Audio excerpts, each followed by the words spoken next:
এই কৃষ্ণনগরের রানী। আমি তো তোমায় একটু কোনো কথা নয়, নিজের কাজ নিজে করুন, বুঝলেন? অন্দরমহলে আমার অনেক কাজ আছে। নিজের কাজ নিজে করব? আমি তোমার স্বামী, আমি তোমার কাছে এইটুকু আবদার করতে পারি না? হ্যাঁ,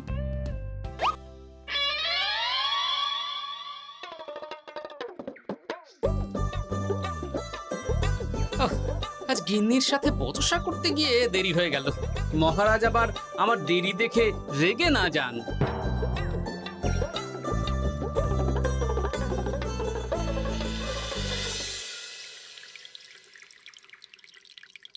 হ্যাঁ, তুমি কথাটা খুব একটা মন্দ বলনি মন্ত্রী। এতে রাজ্যবাসীরও উপকার হবে, আর রাজকোষেরও খুব একটা চাপ পড়বে না। তাহলে মহারাজ সব ঘরে ঘরে এই বার্তা পৌঁছে দিই। কি এত বড় সাহস তোমার? আমার মুখে মুখে কথা বলছো? যাও, বেরিয়ে যাও বলছি আমার চোখের সামনে থেকে। তোমায় আর দেখতে চাই না। আমি আবার কি বললাম মহারাজ? কি বললে মানে? কি বলতে বাকি রাখলে শুনি? বলছিলাম কি, অপরাধ নেবেন না মহারাজ, সেনাপতি তো। চুপ, একদম চুপ। আমি মরছি নিজের জ্বালায়, আর তুমি ওই ভুল ভাল বলে আমার মাথা বিগড়ে দিতে চাইছো? মহারাজ রেগে আগুন, এই ছিলেন ঠান্ডা, এই তো মুখে হাসি ছিল, এখন হাতে ডান্ডা। কি বললে কবি?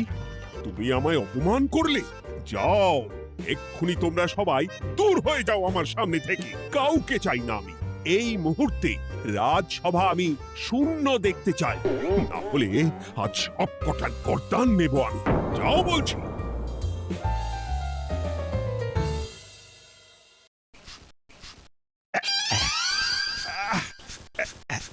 আহা, একটু শান্তি হলো। ভেবেছিলাম রাজসভায় করব তাই রে নাই রে, রাজা দিলেন ঘাড় ধাক্কা, এখন সবাই বাইরে। সে তো তোমার জন্য, তুমি তো বেমক্কা একটা এমন কবিতা বললে। আহ, কেন এইভাবে চড়ছেন মন্ত্রী মশাই? দোষ তো আপনারও। আপনি তো কি একটা বলে রাজা মশাইয়ের মাথা গরম করে দিলেন। আমি আবার কি বলেছি? আরে মহারাজ তো সেনাপতির ওপর রেগে গেলেন। আরে বাবা, আমি আবার কি করলাম? পণ্ডিত মশাই কি সব বলে দিলেন, তখনই তো মহারাজ। এই আমার নামে একটা অসাধু বাক্য বললেই আমি কিন্তু। এ কি কাণ্ড! কৃষ্ণনগর রাজসভার সভারত্নরা বাইরে বের হয়ে কি মহা হট্টগোল শুরু করলেন। মহারাজ সবাইকে একসাথে ঘাড় ধাক্কা দিয়েছে। ওরে বাবা, এতগুলো ঘাড়ে রাজামশাই একসাথে ধাক্কা দিলেন কিভাবে? আচ্ছা, দোষটা কে করলো? দোষ করেছে ও, দোষ করেছে ও। দোষ করেছে ও। দোষ করেছে ও।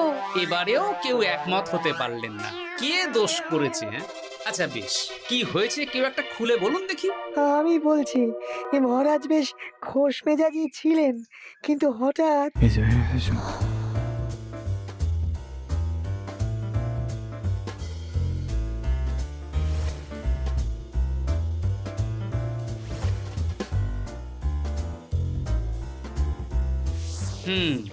এই কাণ্ড! এ তো ভারী অদ্ভুত রোগ মনে হচ্ছে। মহারাজের আচমকা মাথায় রক্ত চড়ে গেল নাকি? হ্যাঁ,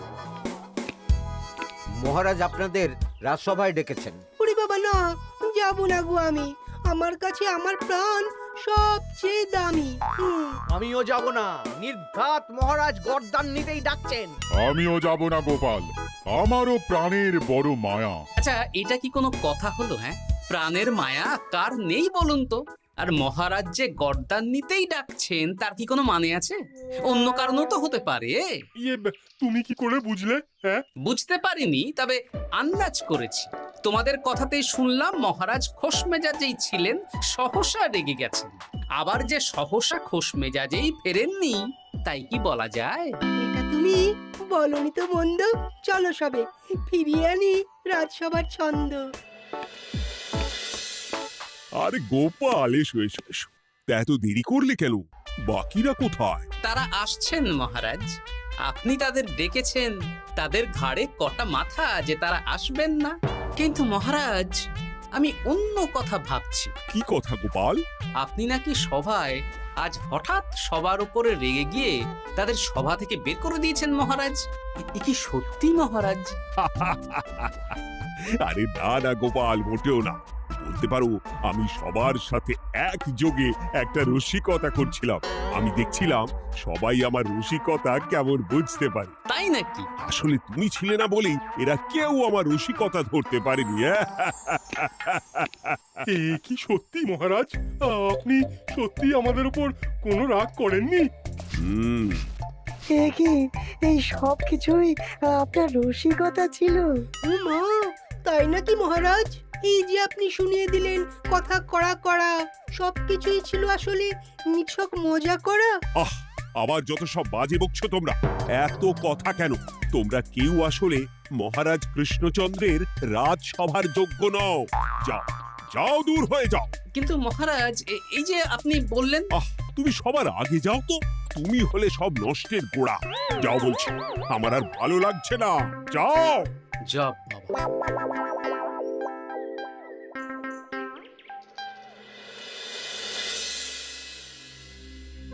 কি বুঝছেন? না না না, আমি তো সবই ঠিক দেখছি রানীমা। হ্যাঁ, এটা ঠিক যে নারীর গতি কিঞ্চিত চঞ্চল বটে, তবে তা তো হতেই পারে। বাকি সবটাই ঠিকই আছে। তাহলে এমন হচ্ছে কেন? মহারাজ এইভাবে যখন তখন রেগে যাচ্ছেন কেন? আজ শুনলাম আপনাদের সভা থেকে দুবার বের করে দিয়েছেন, আবার ফিরিয়ে এনেছেন। হুম, হুম, হুম। আমি ওষুধ পাঠিয়ে দিচ্ছি, আর মহারাজের কিঞ্চিত বিশ্রামের দরকার। হ্যাঁ, তোমার মাথা আর আমার মুন্ডু। বলি, আমি বিশ্রাম নিলে রাজকার্যকে চালাবে শুনি তুমি, নাকি ওই অকর্মার ঢেকি মন্ত্রী? না মানে ওই আমি। যাও, আর আমার কথা বলতে ভালো লাগছে না। আমাকে একটু একা থাকতে দাও।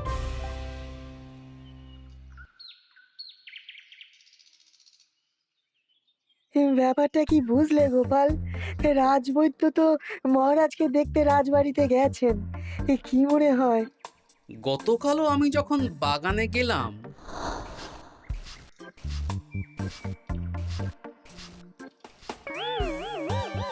গোপাল, তোমার কি মনে হয় মহারাজকে কোন রোগে ধরেছে?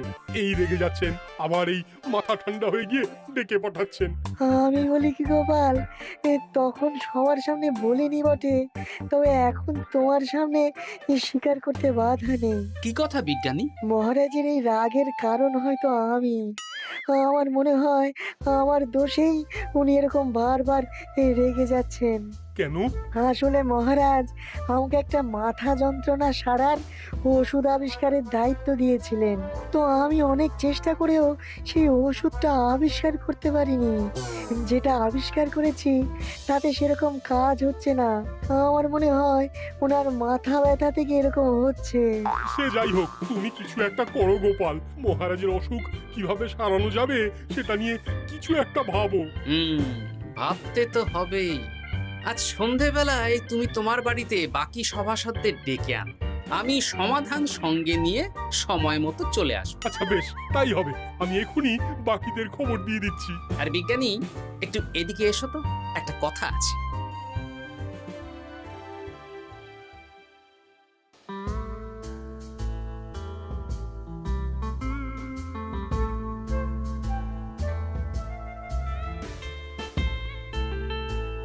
গো, বলি এইভাবে ঘুরলে কি মহারাজের ব্যামো সেরে যাবে? তা সারবে না। তার চেয়ে এক কাজ করি, কিছুটা আলু আর ছোলা সেদ্ধ করেছি, তার সাথে নুন, লঙ্কার গুঁড়ো আর লেবু দিয়ে মেখে আলু কাবলি বানিয়ে দিই, কি বলো? হ্যাঁ, দাও দাও দাও, মন্দ হয় না। মহারাজের মন উচ্চাটন। তার কি কারণ? মাঝে মাঝে আসছেন আর মহারাজ রেগে আগুন হয়ে যাচ্ছেন, আবার যেই সে ব্যামো ঠিক হয়ে যাচ্ছে মহারাজ সেই আগের মতন। তার উপর আবার সভাসদেরা মনে করছে তাদেরও কোনো দোষ আছে। তাহলে দুয়ে দুয়ে চার করতে হবে, কিন্তু কিভাবে কিভাবে কিভাবে? এই নাও আলু কাবলি খেয়ে পেট ঠান্ডা করে নাও দেখি। হ্যাঁ, বেশ কিছুদিন আগে বিজ্ঞানী লেবুর রসের জাদুর কথাই তো বলছিল। আর আচ্ছা গিন্নি, তুমি তোমার বিয়ের সময় তোমার বাবার মুদির দোকানের একটা কাঠের ছোট বাক্স পেয়েছিলে না, যাতে শ্বশুর মশাই মোহর রাখতেন? উমা, সে বাক্স তো ঝুলকালি মেখে আছে গো, তা দিয়ে তোমার কি হবে? ঝুলকালি লেগেছে? বাবা বাবা বাবা, তাতে তো আমার কাজ আরো ভালো হবে। যাও যাও যাও, নিয়ে এসো দেখি। আমি ততক্ষণে বেশ খানিকটা অদৃশ্য কালি বানিয়ে ফেলি। না না, আমি তো বলছি মহারাজের কোনো রোগ নেই, সামান্য উদ্বেগ ছাড়া আর কোনো সমস্যাই নেই মহারাজের। তাহলে মহারাজ আমাদের এই তুর্কি নাচন কেন নাচাচ্ছেন শুনি, মস্করা করে? তাই তো উত্তর জানা চাই তো। আর এই যে এত জরুরি তলব পাঠিয়ে গোপাল আমাদের ডেকে পাঠালো, তার তো টিকিরও দেখা নেই। গোপাল কি করবে শুনি? যে রোগ আদপেই নেই সেই রোগ কিনা ওই গোপাল ছাড়াবে? আমার তো বিশ্বাসই হয় না। বিশ্বাসে মিলায় বস্তু, তর্কে বহু দূর, তাই না মন্ত্রী মশাই? পেলে গোপাল, মহারাজের রোগ সারাবার কোনো উপায় পেলে? আচ্ছা গোপাল, রাজবৈদ্য বলেছেন মহারাজের কোনোই অসুখ নেই, তা তুমি কি সারাবে শুনি? হ্যাঁ, রোগ হয়তো রাজবৈদ্য মশাই ধরতে পারেননি, কিন্তু কিছু তো আছেই যার জন্য মহারাজ এমন আচরণ করছেন, তাই না?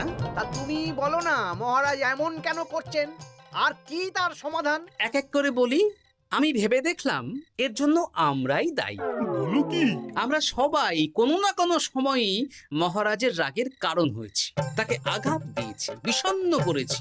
ইচ্ছে করে করিনি হয়তো, কিন্তু করেছি।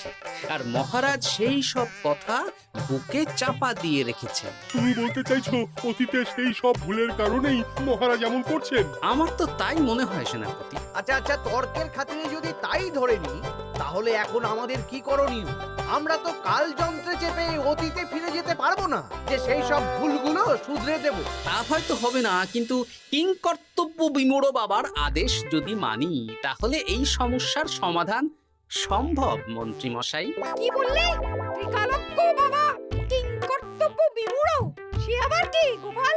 আছেন একজন জ্ঞানী ব্যক্তি, আমার খুব পরিচিত। তার দেওয়া একটা উপদেশ আমার জানা আছে। আমার বিশ্বাস তাতে মহারাজের এই সমস্যার সমাধান হয়ে যাবে। কি করে শুনি? এই কালি হলো অদৃশ্য কালি। কলম দিয়ে অদৃশ্য কালিতে কাগজের উপর লিখতে হবে। কি লিখতে হবে? লিখতে হবে যে মহারাজের সাথে অতি সাম্প্রতিক কালে আমরা যা যা অন্যায় করেছি তাই লিখতে হবে। কোনো মিথ্যে কথা লেখা যাবে না। তবে চিন্তা নেই, অদৃশ্য কালি, ফলে কেউ কারো লেখা পড়তে পারবে না। এইবার এই কাগজ ভাঁজ করে ফেলে দিতে হবে এই বাক্সে। বাক্সে তালা, তার চাবি থাকবে মন্ত্রী মশাইয়ের কাছে। আবার আমার কাছে কেন? পরে যাতে কোনো সন্দেহ না করেন, যা সন্দেহবাতিক মৌন আপনার। বললে এইবার এই বাক্স সারা রাত নদীর ধারে বটতলায় পড়ে থাকবে, চাঁদের আলো পান করবে। তারপর সকালে আমরা সবার সামনে এই বাক্স ফেলে দেব নদীর জলে। সবার অন্যায় সারা রাত চাঁদের আলো পান করে শুদ্ধ হয়ে ভেসে যাবে নদীর জলে। ব্যাস ব্যাস, আমরা সবাই পাপ মুক্ত হয়ে যাব। একদম সবাই শুদ্ধ হয়ে যাব, আর মহারাজের ব্যামো সেরে যাবে। কিন্তু তুমি কোনো চালাকি করছো না তো গোপাল? অদৃশ্য কালিতে লেখার সাথে আমি আর কোন চালাকি করব মন্ত্রী মশাই? দেখুন, আমি একটা কাগজে লিখছি। কি কিছু বোঝা যাচ্ছে? সত্যি তো কিছু বোঝা যাচ্ছে না যে আদৌ কিছু লেখা হয়েছে কি হয়নি। তাহলে লেখা শুরু করা যাক।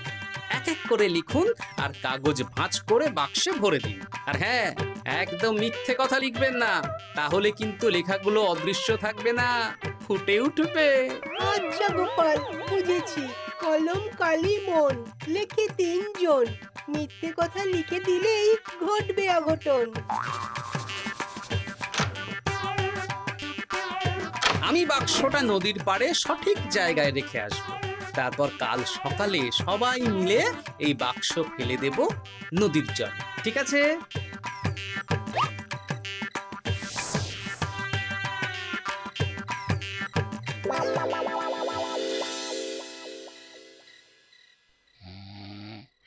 কথায় আছে, মনে যা আসে বলে যাও, ভুলেও লিখো না, তাহলেই বিপদে পড়বে। এদিকে কেমন সবাই নিজের নিজের দোষ লিখে বাক্সে ফেলে দিয়েছে। ভাগ্যিস আমি সবার লেখা কাগজগুলো রাতের অন্ধকারে বের করে আনলাম।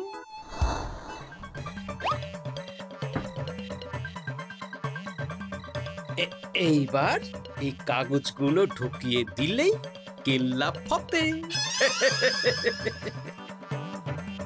এখন সবার পাপের স্বীকারোক্তি আমার হাতের মুঠোয়।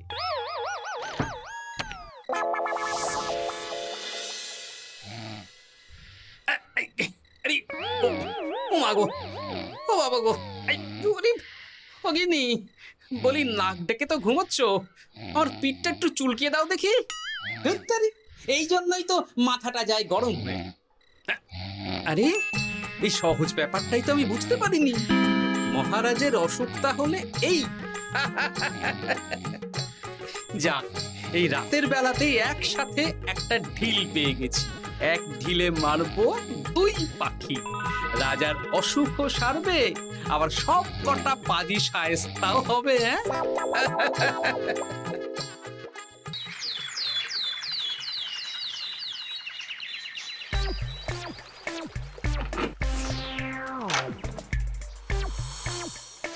কি এইবার শান্তি হয়েছে তো মন্ত্রী মশাই?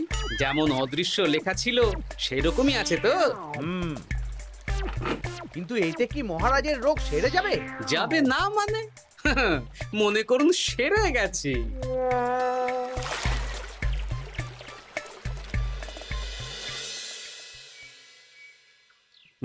তাহলে আজকে সভার কাজ শুরু করা যাক।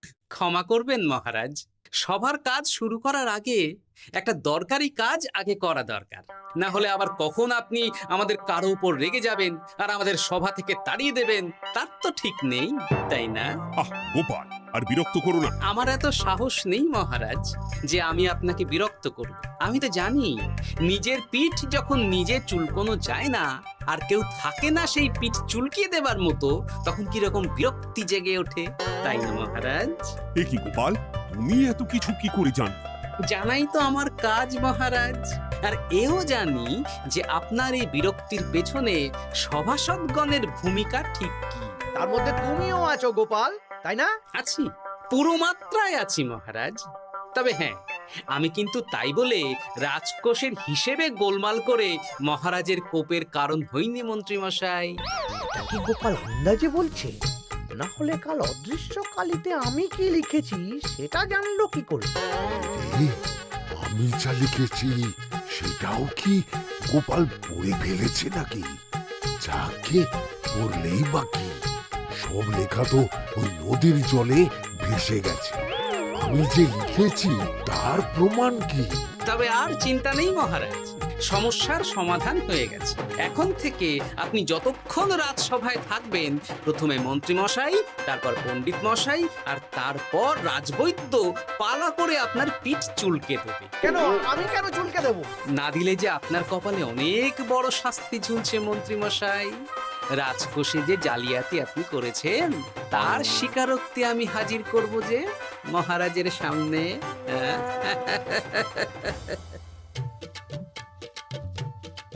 এই নিন মহারাজ, মন্ত্রী মশাইয়ের পাপের স্বীকারোক্তি। আপনি আগে মন্ত্রী মশাইয়ের লেখাটা পড়ুন, তারপর একে একে সকলের স্বীকারোক্তি দিচ্ছি।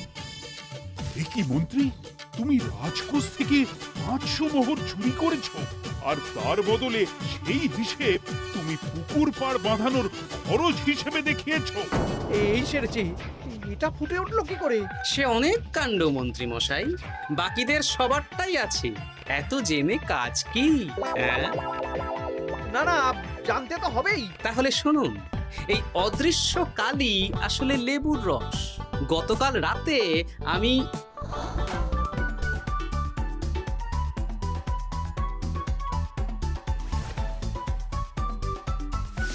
এবার লেবুর রসে অদৃশ্য লেখা কেন বা কিভাবে ফুটে উঠলো সেটা বিজ্ঞানী বোঝাবে।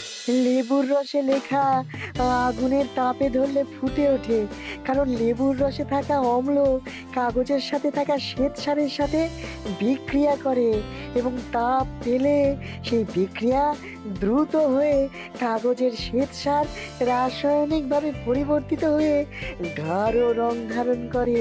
অনেক দিন আগে বিজ্ঞানীর কাছে ব্যাপারটা জেনেছিলাম, আজ কাজে করে দেখালাম। এবার মন্ত্রীমশাই দেখুন, মহারাজের সেবা করা ভালো না তার বদলে চাবুক খাওয়া ভালো।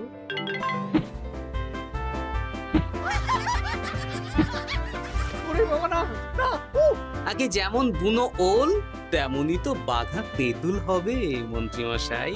যা, রাজামশাইয়ের মেজাজ আবার বিগড়ে যাওয়ার আগেই কাজ শুরু করে দিন ও বাকিদেরকে সেবা করার সুযোগ করে দিন। আজ থেকে ভুল হলে শুধরে নেব ভুলকে। মন্ত্রীমশাই মহারাজের পিঠ দেবে চুলকে।